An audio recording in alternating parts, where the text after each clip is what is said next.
Welcome, everyone. We are about to begin a journey into the very heart of creation itself, and our guide is going to be the opening secret of the Holy Zohar.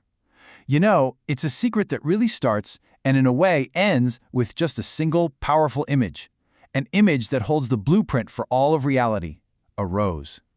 Right. The Zohar doesn't kick things off with some grand statement. No, it starts with a meditation, a deep dive into this one verse from the Song of Songs, as a rose among the thorns. Now, for the mystics, this isn't just beautiful poetry. It's a code. It's a divine blueprint.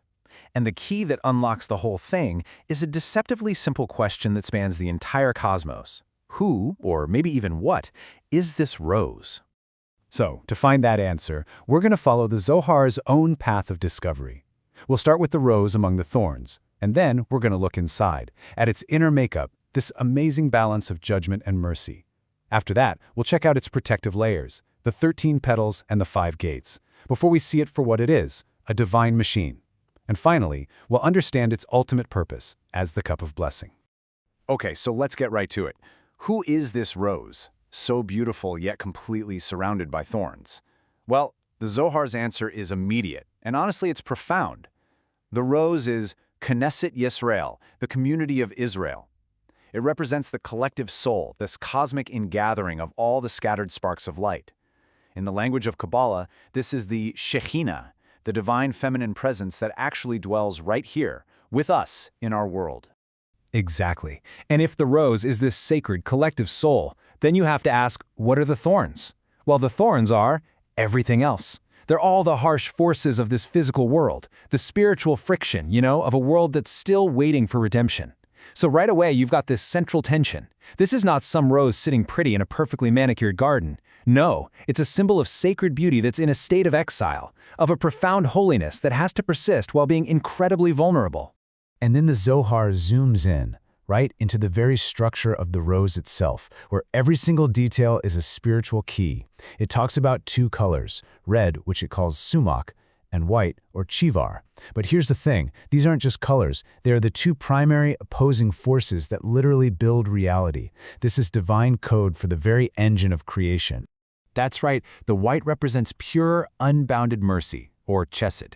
Just think of it as this force of infinite love, of expansion, of constant giving. It's the whole right side of the Sephirot. And the red?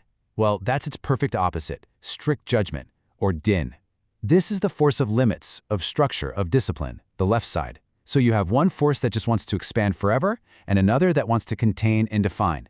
And the great secret, the secret of existence itself, is that to have a world, you absolutely have to have both. Think about it. Without mercy, there's no creative flow, no life-giving energy, just nothing. But without judgment, that infinite flow would just be overwhelming. It would shatter any vessel, any container that tried to hold it. Creation would be impossible. The rose, Knesset Israel, is the ultimate symbol of that perfect union. It is the sacred vessel where these 2 primal, opposing forces finally meet and intertwine. They're sweetened, as the Zohar says, one in the other, to create a reality that can actually sustain life. Okay, let's try to translate this into a more modern language, something we all get. Think of mercy, chesed, as an infinite, high-bandwidth data stream. We're talking pure, raw creative potential, flowing directly from the Godhead. It's an unimaginable flood of light and information, way, way too powerful for any normal system to handle directly. So if mercy is the infinite data stream, then judgment, din, is the system's essential protocol. It's the firewall, it's the security layer, the error checking that structures and contains that infinite flow. It creates the channels, the pipes, the limitations that let all that infinite light get processed without causing a total system meltdown. It's the part of the system that asks, okay, is this vessel ready? Can it actually handle this much power? And so, what's the rose in all this? The rose, Knesset Israel, is the primary protected gateway server. It's the one special node in the whole cosmic network where the raw data of mercy gets processed and authenticated by the firewall of judgment. Right there, these 2 forces combined, and they transform that overwhelming raw potential into a stable, usable, life-giving energy, what the Kabbalists call shefa, that can then be safely channeled down to all the lower worlds, including ours. But hold on, because the architecture of this sacred gateway gets even more complex and beautiful. The Zohar tells us that the rose, this core of red and white energy, is surrounded by 13 petals.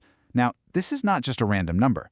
This adds another layer of incredibly profound, protective meaning to the whole structure. Oh, absolutely. The number 13 is never arbitrary in these texts.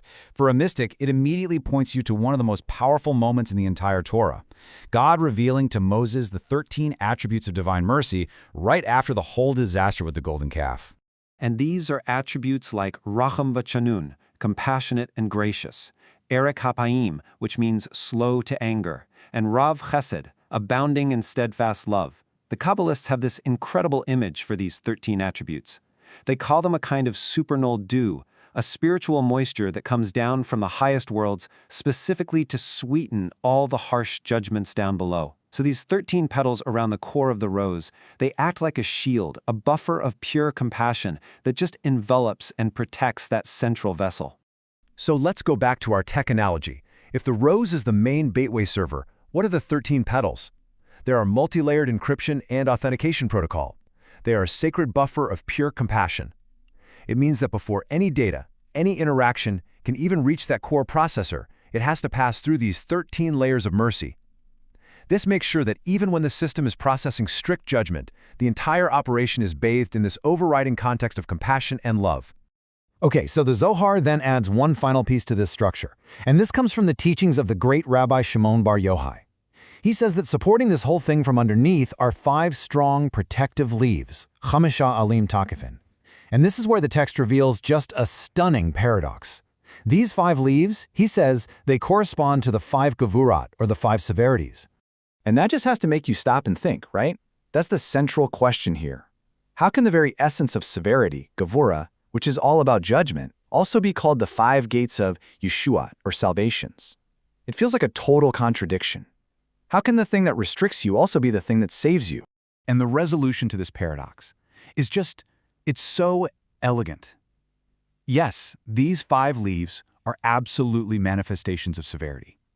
But their function is to be 5 powerful protective gates. You see, their harsh, judgmental quality isn't pointed inward at the rose. No, it's directed outward. Its whole job is to repel and ward off any external negative forces, what the mystics call the klippot, or spiritual husks. So the very act of their severe judgment against all that negativity becomes the salvation of the inner holiness. The strength of the firewall is the safety of the sanctuary, and that is why they are known as both the 5 severities and the 5 salvations. So, what we have here is this incredibly intricate, multi-layered symbol. You've got a core of mixed red and white, it's surrounded by 13 petals of mercy, and it's all resting on 5 leaves of protective judgment. I know these concepts can feel really abstract, so let's try to make them a little more accessible with a couple of modern analogies. All right, let's try this. Imagine it's a video game. We'll call it The Rose Kingdom. In the game, you play as Princess Shekhinah, that's the rose, and your castle is surrounded by the dark forest of thorns. Your whole mission is to protect the kingdom by balancing 2 kinds of magic, a really powerful red fire spell, that's judgment, and a gentle white healing spell, for mercy. Your castle is defended by 13 shining towers of light. Those are the petals of mercy, and the only way in or out is through 5 magic gates that instantly vaporize any monsters that try to get in. Those are the leaves of salvation. To win the game, you have to perfectly balance your red and white magic, letting your kingdom thrive. Or, for the engineers out there, let's look at this as a cosmic engineering blueprint. We're looking at a divine transducer. System name, Knesset Israel. Objective, to receive, process, and channel divine energy, or Shefa, from a higher source into the matrix of our reality. The core processor is a quantum vessel that unifies expansive energy, mercy, with contractive energy, judgment. Security, it has a 13-petal mercy shield, which acts as a harmonic filter, and 5-leaf salvation gates, which are your primary firewalls. And the prime directive, prepare for a holy union to receive the light that sustains all of creation. And all of this leads us to the final layer of this incredible symbol. Because all this intricate architecture, the colors, the petals, the leaves, it isn't just a static blueprint. It's not just sitting there. It has a purpose. It's built to do something, to become something. And this is its ultimate function. The Zohar just says it, plain and simple. This rose, it is the Kas Shel Braka, the cup of blessing. The entire structure we've been talking about, this perfect balance of mercy and judgment, shielded by compassion and founded on protective strength, all of it comes together to form a perfected vessel. A vessel that's specifically designed to receive the divine flow of blessing from above and to hold it without it spilling, without it getting lost or corrupted. And this is where we see the final stunning connection. The ancient texts teach that when we make a blessing over a cup of wine, which is the physical ritual that mirrors this whole cosmic process, the cup has to rest on the 5 fingers of your hand. Well, what do you know? Those 5 fingers are the mystical counterpart to the 5 strong leaves of salvation that hold up the cosmic rose. The structure of the entire cosmos is literally mirrored in our own sacred actions. The 5 protective leaves become the 5 fingers holding the vessel steady so that it can receive the blessing. So you see, the rose is so much more than just a symbol. It's a dynamic, living technology. It's a living blueprint for the perfected vessel, both out there in the world and inside each and every one of us, that's capable of holding divine light. It is the mechanism through which reality is sustained, protected, and ultimately redeemed. And this leaves all of us with a really profound question. If the whole cosmos is built on this divine blueprint, what is the blueprint of your own inner world? How are you balancing mercy and judgment to build a vessel worthy of blessing? Thank you for joining us for this complete journey through the Pardes. We hope these ancient truths help you and your family improve your own dimensions this week. If you enjoyed this full chapter deep dive, please like, subscribe, and share which part of the journey touched your soul in the comments. We'll see you in the next chapter.